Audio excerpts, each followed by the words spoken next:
Hi, this is my first YouTube video, so if I trip over the script, like I just did, please forgive me. I think it's fair to say that if you're watching this video, it's because you're hurting badly. But before I get into that, I just wanted to point out one trap that a lot of people have fallen into, is that there are a lot of videos out there on YouTube that purport to want to help you through this difficult time by providing various tips, then give you very little information during the video before plugging some book or video or course. Basically, these videos are intended to take advantage of vulnerable people, which I'm sorry to say at the moment you are. They just want to take your money. That's one tip. Don't pay for anything that's not provided by a professional counsellor, preferably in your local areas, so you know where they are, where they're coming from. This is the internet, and it's full of people not out there to help you, but to help themselves, namely to the money in your wallet. So don't listen to T.W. Jackson or whatever his name is. Anyone out there that says that they have the perfect answer or will get your ex back for you with if you do X, Y, and Z and pay a certain amount, it's bull. They're snake oil salesmen. For the purpose of this video, I will not make any assumptions in regards to whether your partner will return. I will not offer any bogus advice on how to get them back. I'll offer you an opinion at the end, of course, but I'm not going to do what the snake oil salesmen do.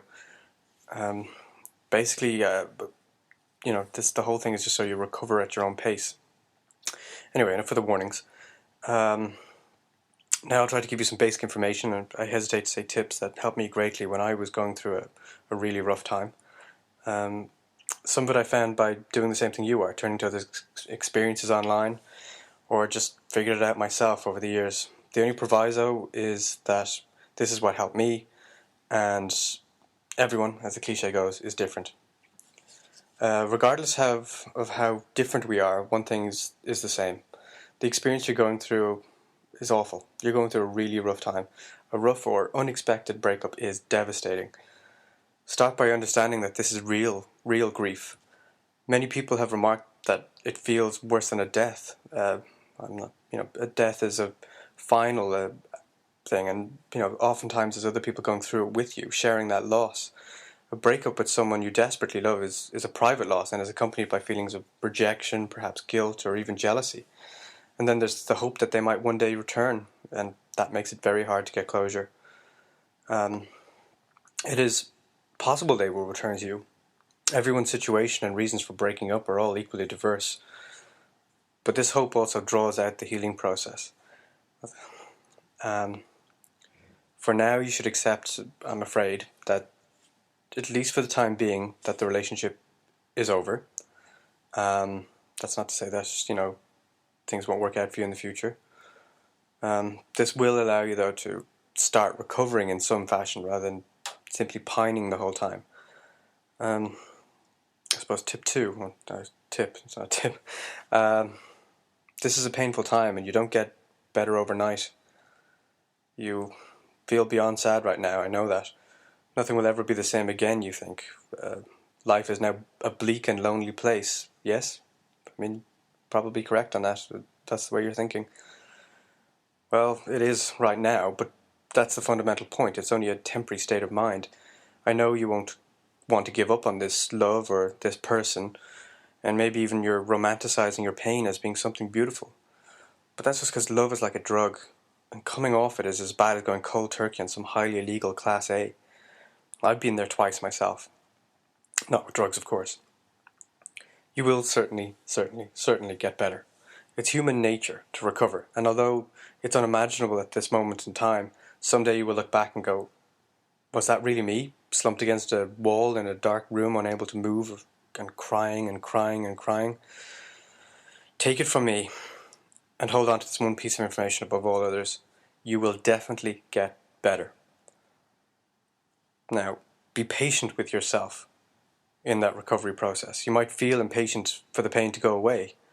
You may try to hide your feelings behind drugs or alcohol.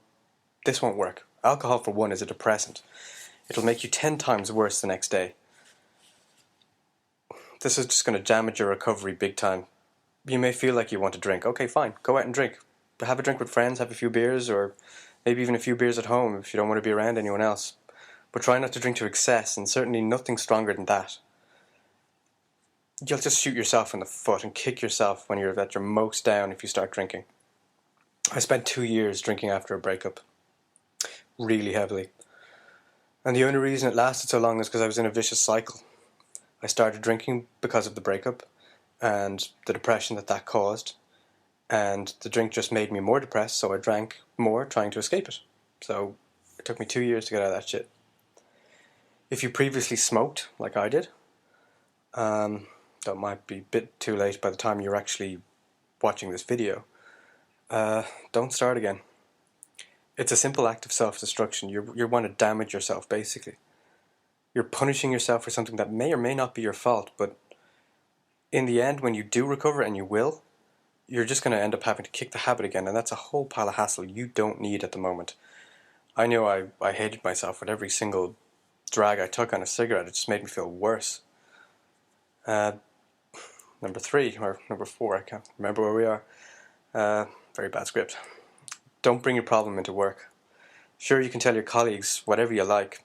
They may be able to help you, but don't let it affect your work. I mean, as hard as that can be, you might be able to think about nothing else but the breakup, but don't let it affect your work. If you're having issues sleeping or concentrating, the night before work or during work, talk to your doctor. Your GP, I mean, if the problems are acute enough, they may prescribe you something that'll help you calm down or help you sleep at night, but probably not in dosages that'll allow you to do any harm to yourself. Again, it's important that if you do get prescribed anything like this, that it doesn't become another crutch. Another trap I fell into is money can't buy a loving relationship. It takes time to build a loving relationship. And a PS3 and an Xbox and a new car and a 40-inch TV doesn't buy happiness either. I spent a lot of money just trying to make myself happy after a 6-year relationship ended. I got badly in debt and I wasn't one bit happier. In fact, I was worse off. Don't blow your money on junk. You can, of course, treat yourself, but limit it to one item, say, that you can afford without putting it on a credit card or borrowing money, okay? Number 6. Talk about your ex and the reasons you broke up with someone you trust. Perhaps that's a family or friend or even a counsellor. Regardless of how alone you feel, there is always someone close to you or a professional that can help you work through your feelings in a non-judgmental way. You need to talk about the subject until you are sick of the sound of your own voice. I can't say this enough. Don't hold these feelings in, let them out, and express yourself. Not your ex, as the reaction you could get from them would be anything but, the one you were seeking.